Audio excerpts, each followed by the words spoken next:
네, 반갑습니다. 자, 올해 국가지 시험 보시느라고 애 많이 쓰였습니다. 다들 화이팅 하셨죠?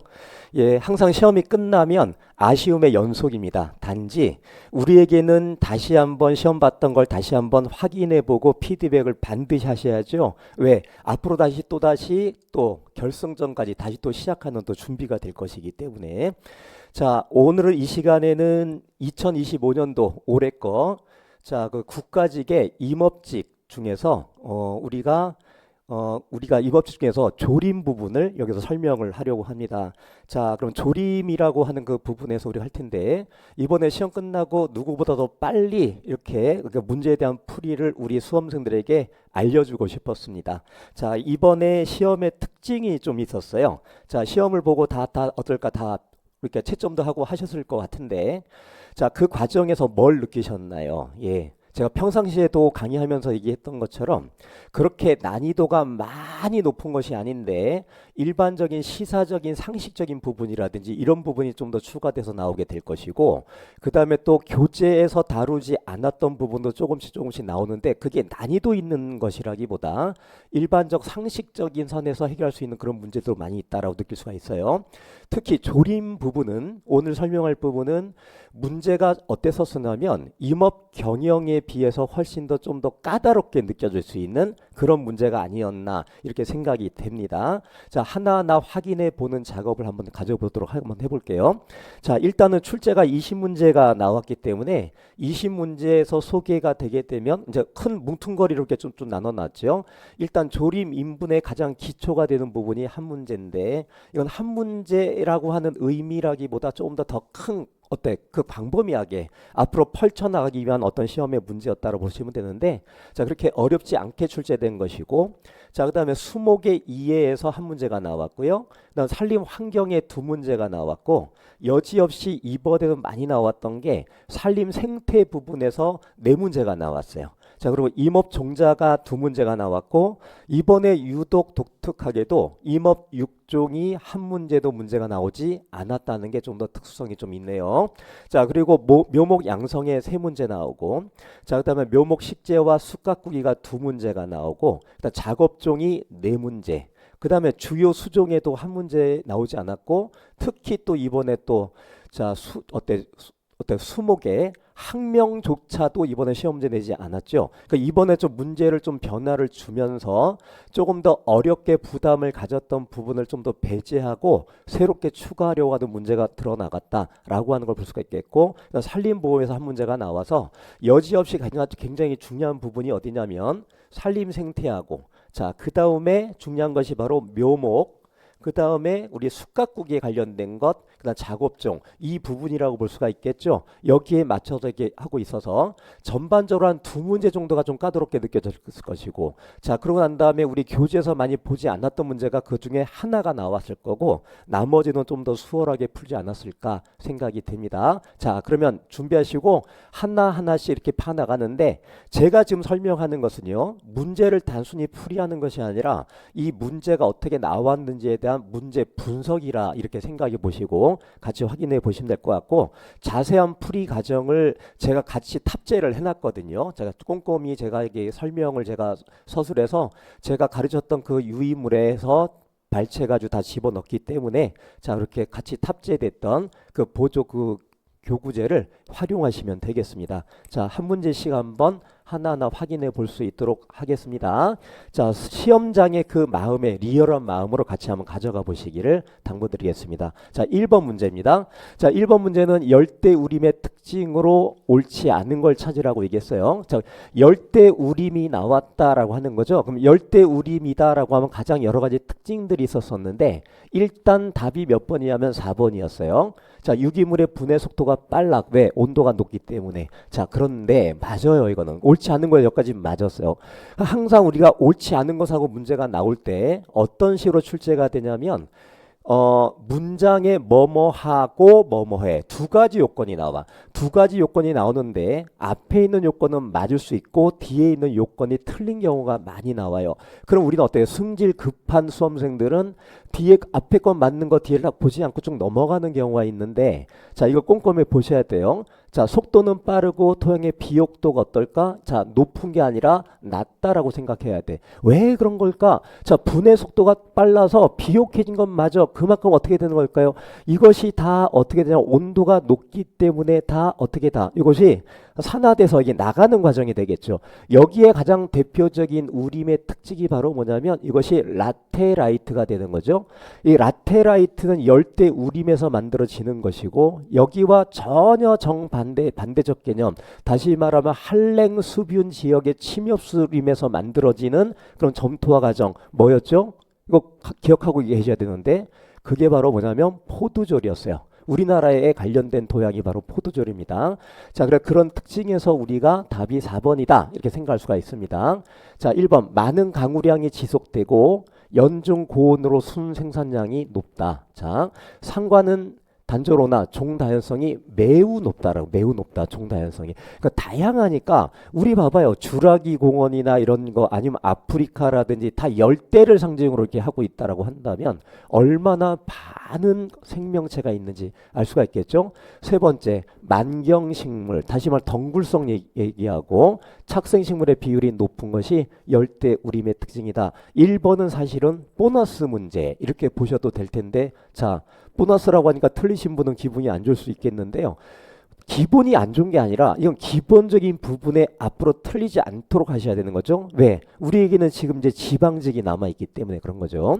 자, 그럼 몇 가지 우리가 보게 되면 자, 열대우림의 특징이 어떤가를 우리가 따져서 중요한 뼈대로만 우리가 따져볼게요. 일단 강우량이 많아. 일단. 그리고 연중 고온이 계속 이루어지고 있는 특징을 가지고 있고 자 그래서 라테라이트 작용이 이루어지는 것이 가장 우리가 특성이 있다라고 했고 좀 전에 얘기한 대로 그래서 여기는 척박해 그래서 과다한 침식 용탈도 이루어지고 온도 높기 때문에 그래서 양분이 제한 요소가 되는 거예요. 양분이 없다라는 얘기죠.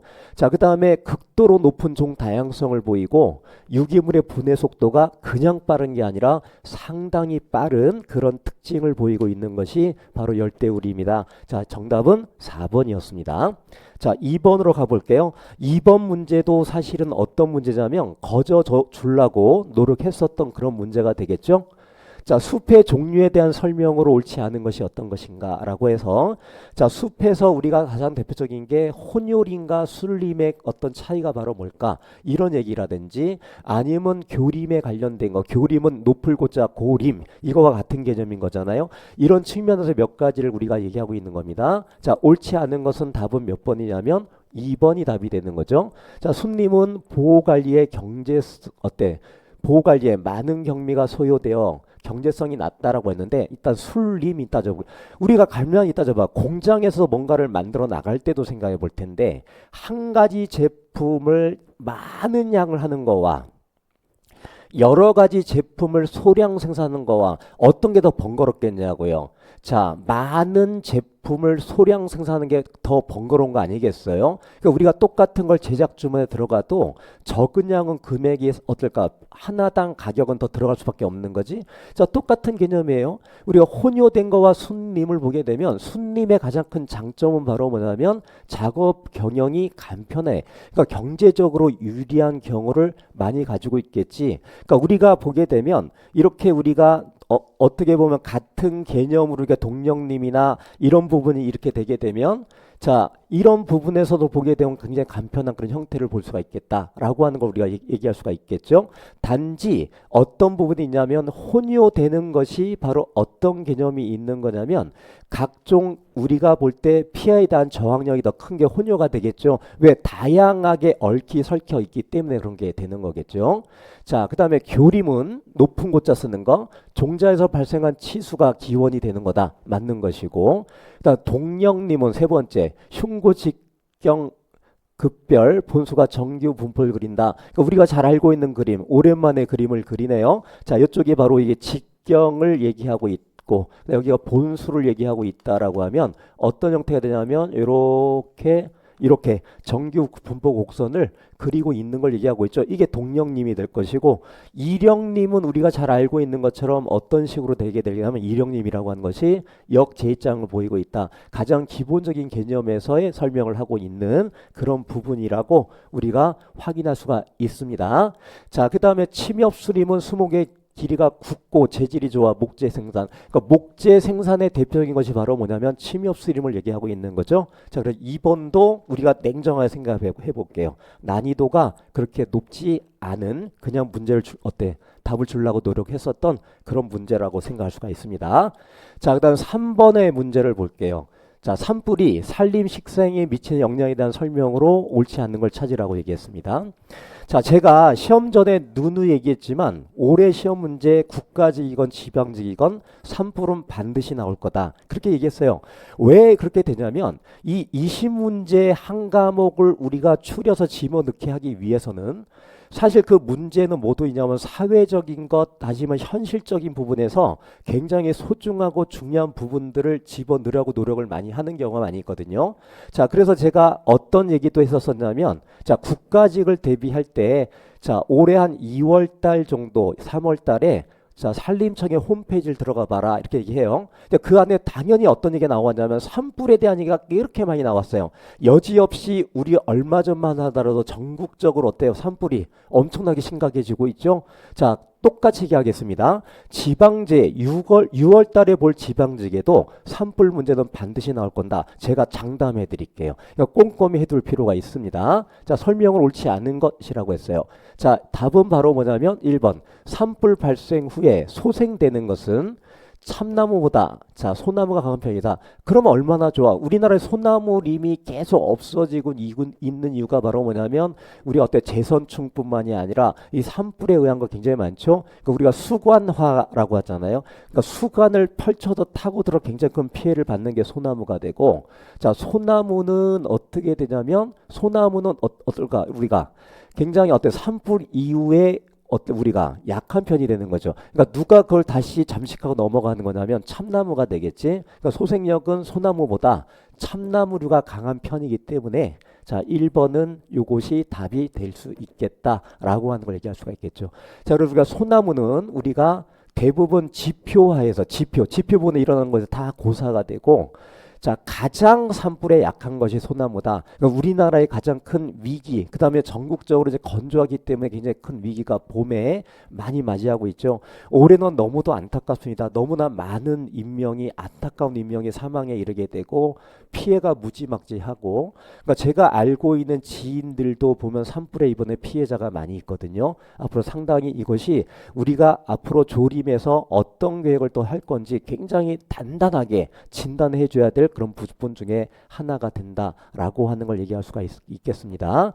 자, 그다음 아까 얘기한 대로 신갈나무나 굴참나무, 이 참나무류는 자 대부분 어떻게 되냐면 자 수가나 지역사회에 거의 대부분 소생을 한다라고 하는 것. 그래서 그런 부분에서 정답이 3번이 된다. 3번의 답은 정답이 1번이 된다라고 하는 걸 알 수가 있겠습니다. 자, 그 다음에 4번으로 넘어가 볼게요.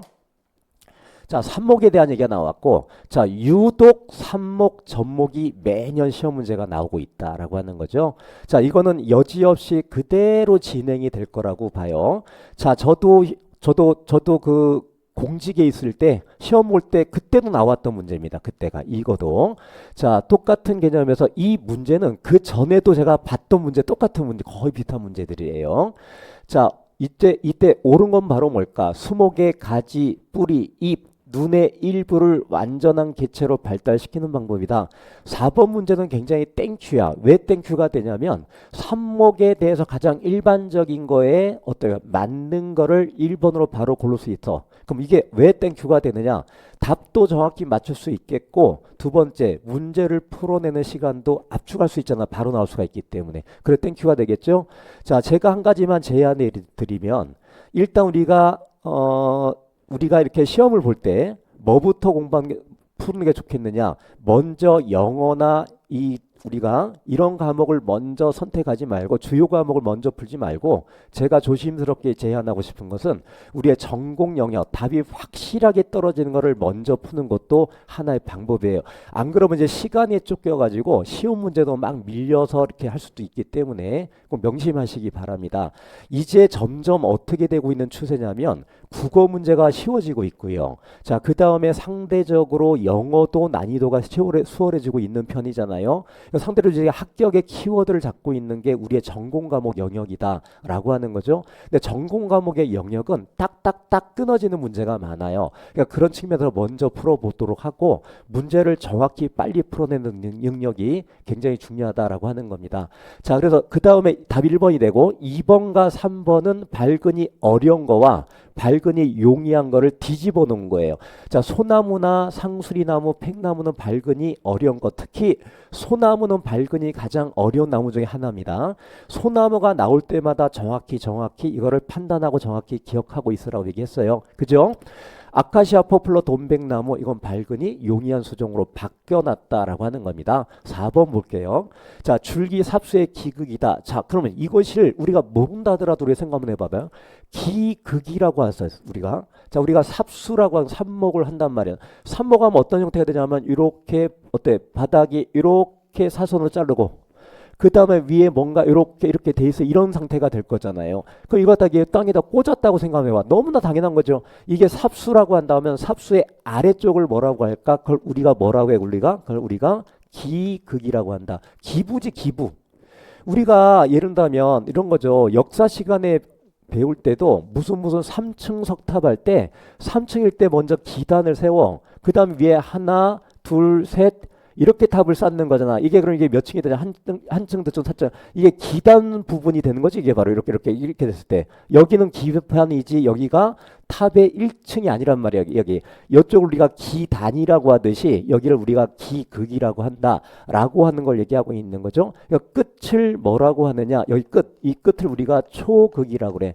자, 우리가 새로운 가지를 뭐라고 하죠? 새롭게 3월 달에 새로운 가지. 그걸 우리가 어떤 얘기 하냐면 자, 초라고 그래요. 그러니까 초라고 하는 게 바로 뭐냐? 새롭게 가지라 위로 올라가서 이파리가 나올 부분 얘기하고 있는 것이거든. 그건 당연히 기극이라고 하는 것은 어디가 뭐가 나올 것이냐면 여기는 뿌리가 나오게 될 부분이고 여기는 뭐가 나올 부분이냐면 장차 잎이 나올 부분이 되겠죠. 이것도 어려운 용어가 아닌 거예요. 삽수의 기극에선 뭐가 발생한다? 줄기가 발생한다. 이거 잘못된 얘기잖아요. 줄기, 잎이 발생하는 건 초극이 되겠다라고 하는 걸로 우리가 얘기할 수가 있는 그런 문제가 됩니다.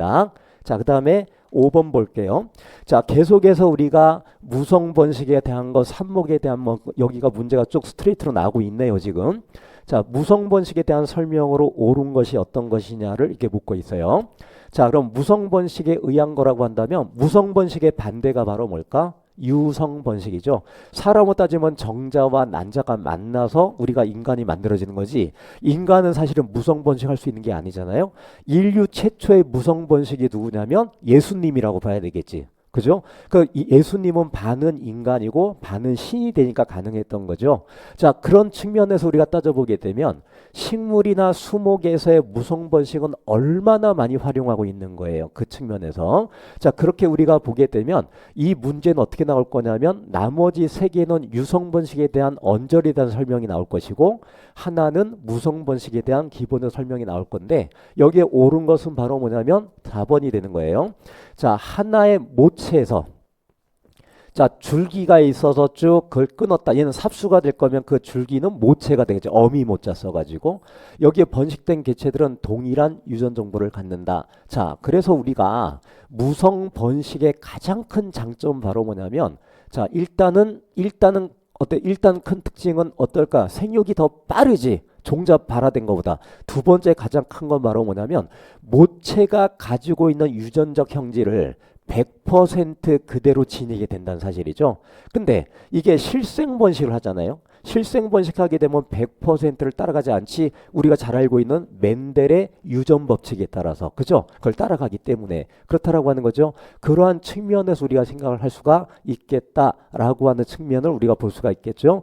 자, 그래서 무성 번식의 특징은 어미나무의 우수한 유전 형제를 그대로 이어받을 수 있다라고 하는 것이 가장 큰 특징이 되겠다라고 하는 겁니다. 자, 암수 배우자 간의 접합, 이건 유성번식에 대한 얘기고요. 같은 개체 내 암수가 술 사이에 수분이 일어난 것 같은 개념이죠. 이게 유성번식에 관련된 거. 피자식물 중복 수정하고 나자식물은 단일 수정한다. 자, 그거는 그 부분에서 우리가 여러 번 다 얘기했던 그런 부분이라 정답은 자, 5번의 답은 4번이 답이 된다. 아직까지는 그렇게 어려운 문제가 나오고 있질 않았었어요. 지금까지. 자, 그 다음에 6번으로 넘어가 볼까요? 자, 6번. 수목의 근계, 뿌리에 관련된 거 설명으로 옳은 걸 찾으라고 했습니다.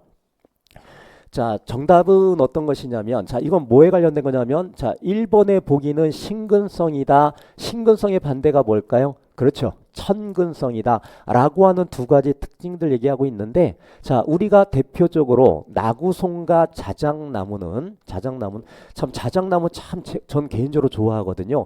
인제의 내린천에 우리 갔다 오셨나요?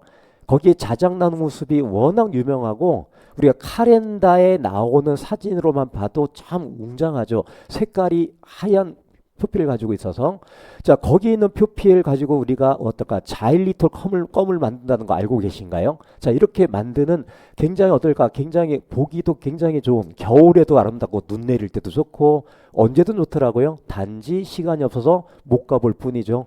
자 이렇게 우리가 따져보면 얘네들은 주로 가장 중요한 건 바로 뭐냐면 천근성이다라고요. 그러니까 천근성이다라는 얘기는 무슨 얘기냐면 자 그만큼 어떠냐면 한발 건조해 약하다 보시면 돼요. 자 거꾸로 신근성이다. 뿌리를 깊게 내고 있는 녀석들의 특징은 어떤 특징을 가지고 있는 거냐면 건조해 매우 강하다라고 하는 특징을 가지고 있는 거죠. 그러니까 천근성 수종에 들어가는 대표적인 거. 자 지금 말한 대로 낙엽송. 자 그다음에 자작나무가 있고요. 시험 문제 나오는 거. 그다음에 나구송이 있고 자 그다음에 편백이 천근성이에요. 그다음 포플러. 그 다음에 이런 부분들이 천근성에 들어간다라고 하는 겁니다. 자, 정답은 2번이에요. 건조한 지역에 자라는 수목은 지하부에 대한 지상부의 비율이 낮다. 자, 지하부에 대한 지상부의 비율이다. 자, 다시 말하면 우리가 나무가 위로 올라와 있어. 자, 뿌리에 분포되고 있네. 그럼 윗부분에 있는 걸 우리가 뭐라고 하냐면 여기를 탑 P라고 하고요. 밑에 지하부를 뭐라고 하냐면 R이라고 해서 이걸 합쳐서 뭐라고 합니까? 이걸 우리가 TR율이라고 하죠. 이걸 또 다른 말로 뭐라고 하냐면 자 슈트라고 하는 게 바로 뭐냐면 남자들의 양복으로 볼 때 저거 위에 입고 있는 거 이걸 슈트라고 하잖아. 슈트. 그러니까 윗부분 얘기하는 거지. 그러니까 지상부에 대한 루트 지하부 이걸 우리가 얘기하고 있는데 자 생각해 보면 알 수가 있어요. 건조 지역이야. 그러니까 건조 지역일수록 생각 한번 해볼게. 이파리를 많이 열어놓으면 이파리엔 기공이 있을 거 아니에요. 기공이 있는데 기공을 많이 만들어 두게 되면 어떻게 될까요? 그만큼 증산작용으로 수분을 빼앗기겠죠. 그러니까 우리가 극단으로 뭘 생각하면 되냐면 선인장을 생각해 볼 수가 있어요. 다육이 같은 거. 그럼 얘네는 어떠냐면 이파리가 태화되고 가시로 변하고 몸체가 통통하죠. 그 대신에 뿌리는 밑으로 쭉 내리 뻗고 있단 말이죠. 자, 그래서 건조한 지역의 특징은 TR율이 어떻게 된 게 특징이 되느냐? 건조한 지역은 TR율이 낮을 수밖에 없어요. 그러니까 다시 말하면 자, 이거 우리가 따져봐. 용비어천가 봐봐요. 불이 깊은 난간 바람에 안이밀세 곧되고 여름하나니 뿌리가 깊은 나무 이렇게 나왔잖아요. 그러니까 뿌리가 깊은 나무 이렇게 따져보게 되면 뿌리가 깊은 것이 주로 어떤 거에 관련된 거냐면 굉장히 건조해 강한 특성. 그러니까 뿌리에 대한 중요한 얘기. 용비어천가는 걸 뿌리 깊은 나무가 그런 의미를 설명하고 있듯이 같은 개념의 문제라고 볼 수가 있는 것이겠죠. 자, 이렇게 정답이 2번이 답이 되는 겁니다. 자, 그 다음에 일본 이깔나무, 소나무, 천근성이 때문에 건조에 약하다. 자, 여기에서 우리가 보게 되면 자, 일본 이깔나무는 대표적으로 천근성이에요. 근데 소나무는 이거는 모른다더라도 요거는 틀리면 안 되죠. 소나무는 대표적으로 어떻다고요? 신근성이야. 그래서 소나무는 어떠냐면 건조에 매우 강해. 그러니까 비가 안 오고 굉장히 메말라 있다 손 치더라도 소나무는 죽는 법이 없어요. 그 강인함이 바로 뭐냐면 자 우리가 김정희의 세안도라든지 이런 거 보게 되면 우리 민족의 상징이 거의 소나무가 될 수가 있는 거겠어요. 자 그런 개념에서 우리가 소나무는 천근성이다 이러고 있다면 사실 이거는 어떻게 얘기할 수가 밖에 없냐면 시험 보러 갈 자격이 안 되는 거야. 이건 가장 기본적인 문제. 그러니까 이거는 굉장히 아쉽게도 이런 문제 틀려가지고는 합격할 수가 없는 거예요. 이걸 이렇게 골랐다라고 한다면. 자, 그다음에 일반적으로 사토보다 식토에서 근계가 깊게 발달한 경향이 있다. 사토에서 보다 식토에서 이렇게 나왔는데 우리가 따져볼게요. 자, 사토와 식토 중에 우리가 어디가 여기에 보면 사토는 공극은 많아요. 큰 공극이. 자, 대공극이 많아. 그 빈 공간이. 근데 뭐가 부족하냐면 미세 공극이 없어. 자, 공극이라고 하는 거 공극인 그 안에 포함되어 있는 빈 공간 얘기하는 거잖아요. 자, 그럼 공극에는 뭐가 있냐면 대공극이 있고 그 다음에 미세한 공극이 있는데 이건 꼭 알아둘 것이 대공극에 우리가 사막에 물 좀 어때? 물이 쫙 빠지잖아. 그 이유는 바로 뭐냐면 대공극은 뭐가 가득 차 있는 거냐면 공기가 가득 차 있는 공간이고 그 다음에 미세한 공극에는 뭘 가득 차 있는 거냐면 거기가 바로 뭐냐면 수분이 가득 차 있는 공간이 돼야 될 거예요. 수분이. 자, 그러면 사토는 뭐가 많냐면 대공극이 많다 보니까 어떨까요? 자, 공기만 가득 차 있지 수분이 없지. 그럼 뿌리의 입장에서 따져볼게. 뿌리의 입장에서는 수분이 없으니까 수분을 찾아서 계속 밑으로 쭉 뻗어가려는 성질이 있겠지. 자, 그렇기 때문에 자, 어때?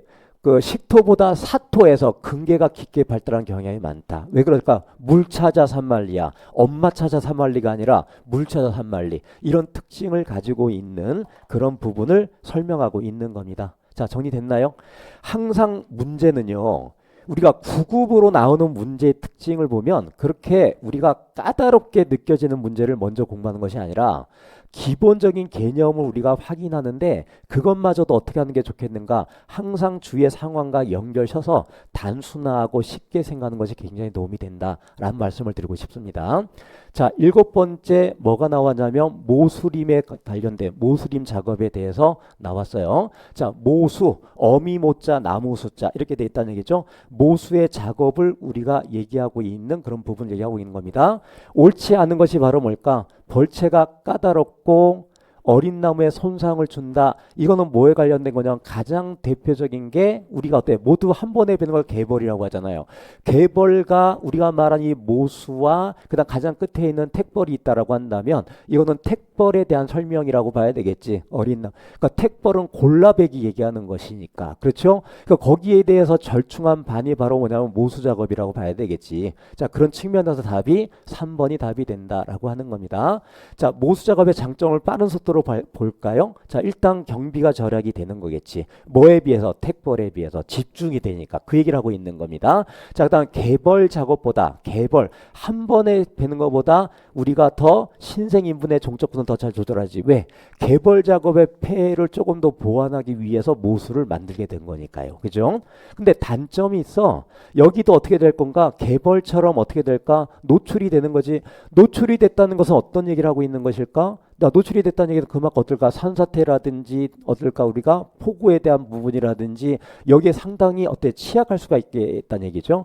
여기에 종자발화와 침효발육에 굉장히 불리하다라는 특징이 있고요. 지금 얘기한 대로 토양 침식에 문제가 있게 됐고 과수기인분에 적용하기 어려운 특징을 가지고 있는 것이 모수작업의 특징이다라고 하는 겁니다. 자, 이것도 이렇게 난이도가 썩 높지는 않았던 문제입니다. 자, 8번 덩굴 제거가 나왔어요. 자, 시험 문제가 가끔 나오는 게 덩굴 제거가 아니라 풀베기가 더 많이 나오거든. 그러니까 이번에는 하예 작업 풀베기가 아니라 덩굴 제거가 먼저 나왔는데 이것도 우리가 보면 진짜 우리가 보면 어떨까? 아무것도 아닌 일반적 상식적인 개념들 이렇게 우리가 봐야 돼요. 자, 덩굴이 생긴다는 게 왜 피해를 줄까? 두 가지로만 얘기해 볼게. 첫 번째, 덩굴이 위로 타고 올라가니까 어떤 일이 발생하냐면 우리의 인분 수종보다도 더 위에 가서 광합성할 수가 있겠지. 그러니까 다시 말하면 어때? 햇빛이 차단되니까 생기는 피해가 첫 번째가 될 것이고, 자, 두 번째, 감고 올라가니까 생각 한번 해봐봐요. 우리가 잠을 자는데 뭔가 어때? 끈을 가지고 통통통 쟁여 감아 놓고 잠을 잡아. 저는 어떻게 해도 잠이 안 오냐면 반지를 껴도 잠이 안 와요. 뭐가 딱 걸려져 있는 그런 모습이기 때문에 자 그렇게 똑같은데 칭칭 갖고 있는 생각해봐. 칭칭 갖고 있다면 우리가 따져볼게요. 자 우리가 보면 어때 형성층의 바깥쪽이 우리가 어때 사부가 돼 있잖아. 여기서 우리가 강압성에 의한 우리가 유기물이 왔다 갔다 우리가 어때 이게 탄수화물이 왔다 갔다 해야 되는데 그걸 못하고 해서 옥죄니까 그렇게 문제가 되는 거잖아요. 또 옥죄 놓으니까 비대 생장에 한계가 있을 거 아니에요. 그게 바로 덩굴의 가장 큰 문제야. 다시 말하면 정답 바로 뭘까? 인간이 형성된 후에는 쉬지 않는다. 언제든지 인간이 형성이 됐건 형성되지 않았건 계속 실시해야 돼. 이 덩굴에 대한 건. 가장 대표적인 게 바로 뭐냐면 칙이 떠오르죠. 칙 넝쿨 올라오는 거. 그렇죠. 그런 부분에 관련된 거를 우리가 볼 수가 있어요. 상린의 덩굴의 달에 머루, 마삭절, 의아리 다 우리가 어떨까? 생명력이 엄청나게 강한 것들 이렇게 얘기하는 거죠. 자 1번을 보면 맞잖아. 지금 보니까. 자 수간덮어 생육에 장해주고 그 다음 잘록해져 목재 가치가 떨어진 경우가 될 수가 있겠죠.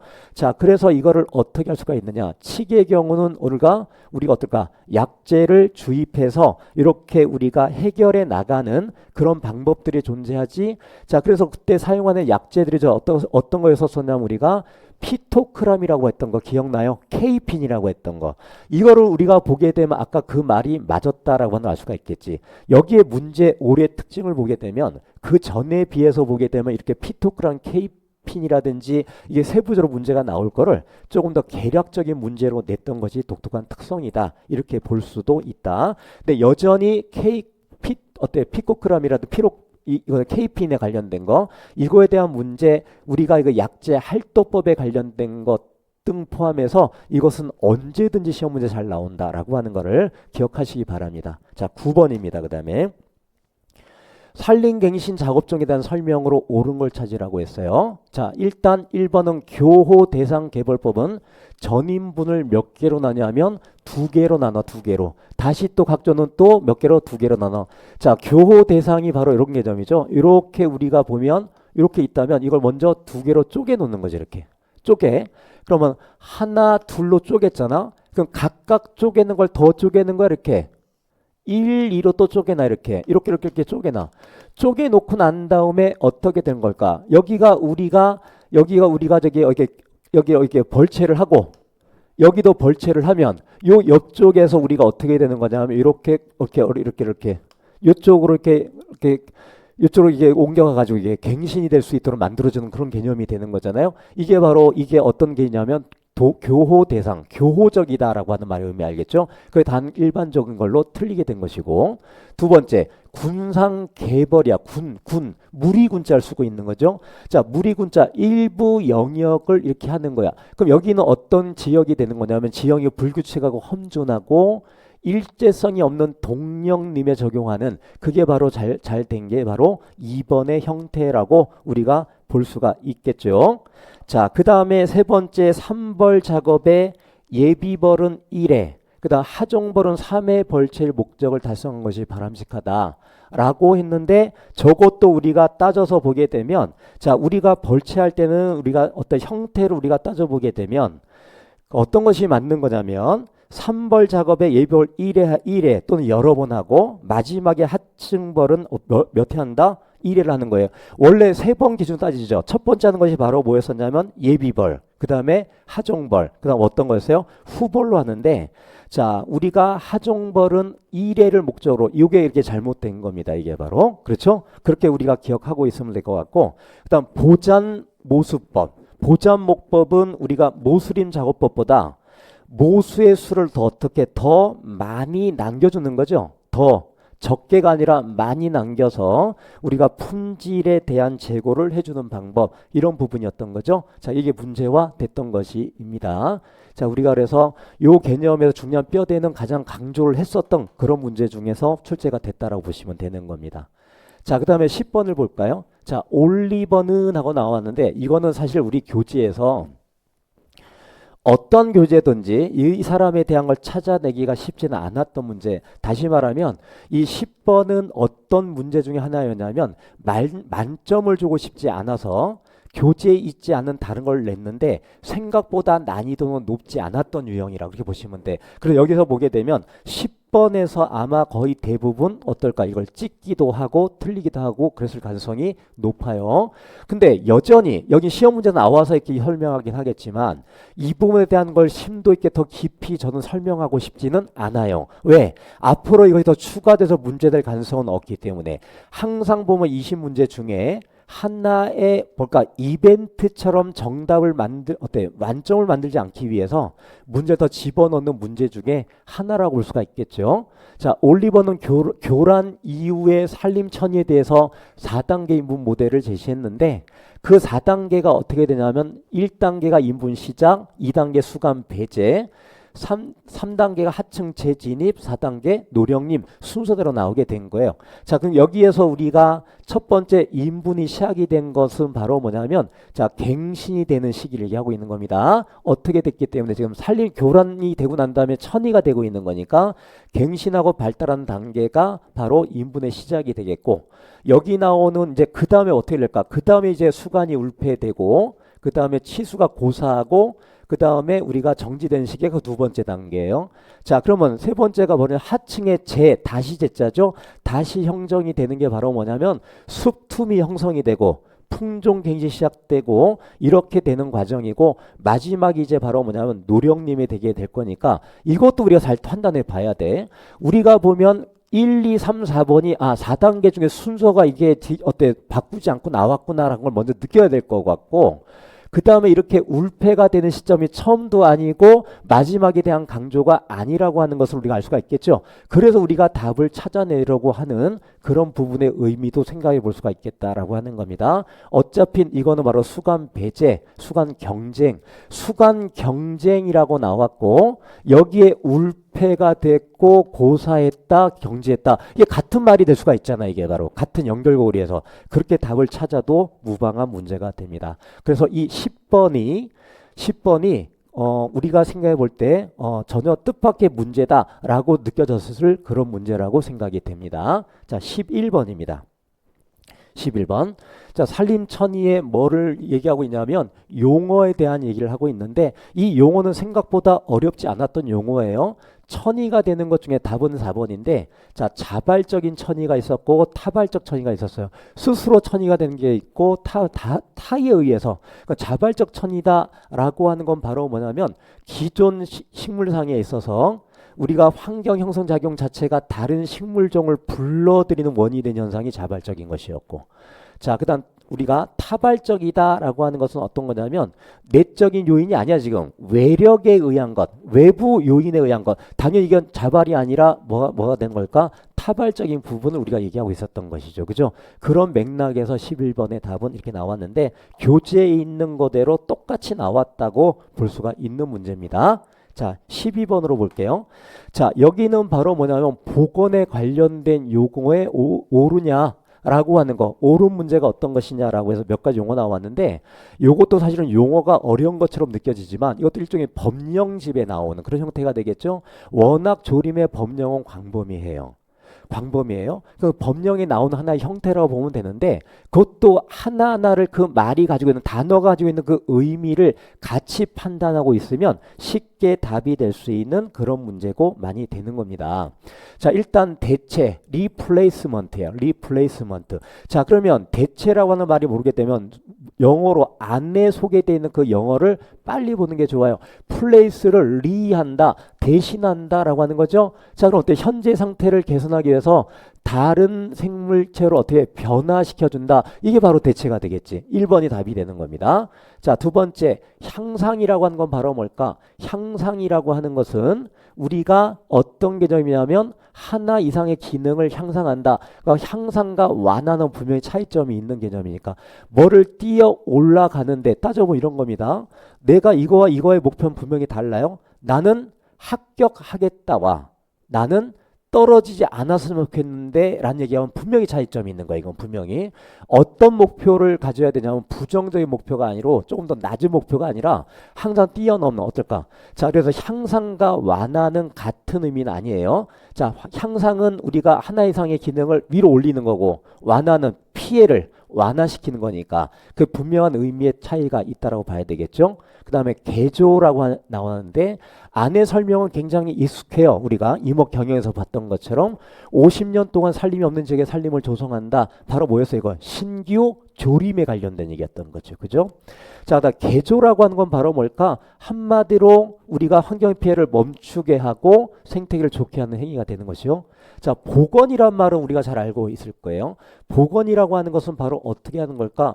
훼손되기 전의 상태와 비슷하도록 우리가 만들어 나가는 것. 이걸 우리가 얘기하는 것이겠죠. 12번도 갈 생각해 보게 되면 이거 틀릴 만한 그런 문제는 아니다라고 볼 수가 있습니다. 자, 13번 볼게요.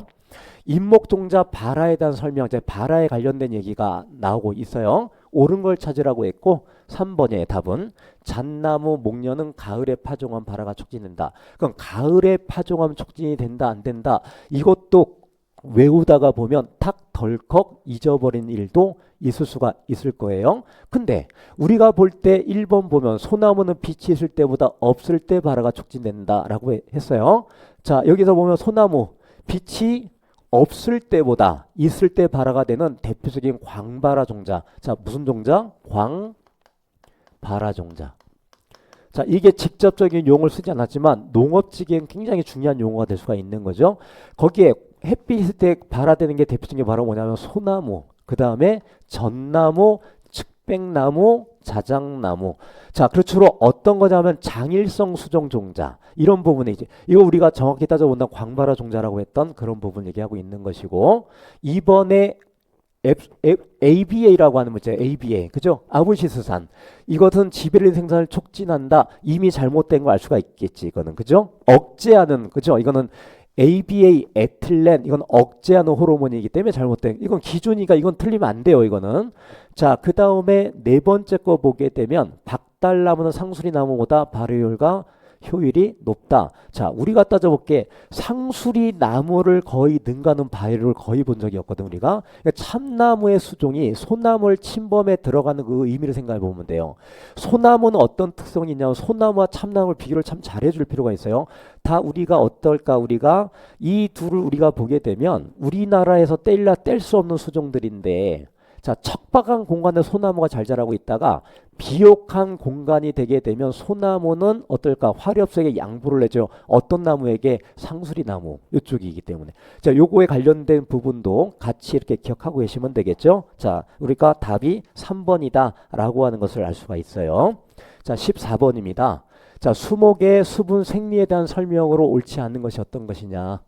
자, 이것도 우리가 누누이 얘기했었던 거. 자, 답은 4번이고 포텐셜에 관련된 얘기인데요.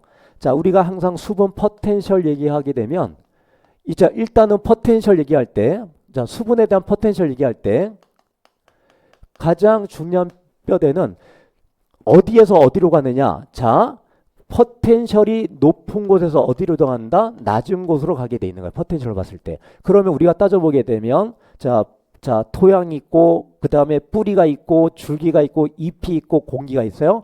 그럼 위로 가면 갈수록 어떻게 될까? 포텐셜이 작아지는 값이다라고 하는 거예요. 거꾸로 우리가 뭘 떠올려야 되냐면 이번에는 삼투압을 떠올리셔야 돼요. 삼투현상. 삼투압은 어디에서 어디로냐? 저에서 어디로? 고로 이동해 가는 거예요. 이 둘은 분명한 차이점이 있다라고 하는 걸 먼저 떠올리시면 그러면 되는 거예요. 자, 이것도 문제가 어렵지 않았던 문제로 확인할 수가 있겠다라고 하는 겁니다. 자세한 거는 해설집을 같이 보시기 바랍니다. 거기에 포텐셜, 삼투, 압력, 중력, 기질 포텐셜 얘기했는데 이 모든 합이 다 제로가 되는 포인트라서 각각의 역할에 따른 그런 설명들이 따로 있습니다. 15번입니다.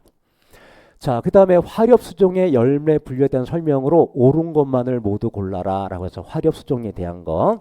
자, 여러 가지 우리가 견과, 삭과, 시과, 장과 이렇게 나왔는데 기억. 자, 두 개 또는 여러 개의 심피가 유합해서 한 실 또는 여러 실로 된 자방을 만들고 자, 종자가 붙는다. 이거 뭐에 대한 얘기냐면 이거는 삭과에 대한 얘기.